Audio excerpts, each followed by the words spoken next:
আজকে যে বিষয়টি আপনাদের ইনফরমেশন দেবো কোনো এক্সপ্রেস ট্রেনের না এবং কোনো মেল ট্রেনের জন্য না।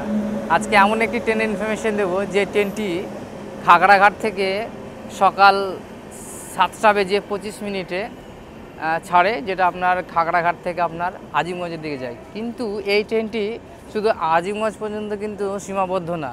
এই ট্রেনটি কিন্তু আজিমগঞ্জ থেকে আবার 8:40 ছেড়ে বেরিয়ে যায়, মানে চলে যায় সাহেবগঞ্জ, ভাগলপুর, জামালপুর এবং বারোয়ার দিকে চলে যায়। এই ট্রেনটি লোকে মনে করে হয়তো বন্ধ হয়ে গেছে। 2020 সাল থেকে ট্রেনটির নাম্বার সেপারেট করে দেওয়া হয়েছে, মানে নাম্বারটা কেটে দিয়ে জাস্ট কাটোয়া এবং আজিমগঞ্জ সেকশন চলে, কিন্তু আদৌ ট্রেনটি কিন্তু কাটোয়া সেকশনে সমাপ্ত না।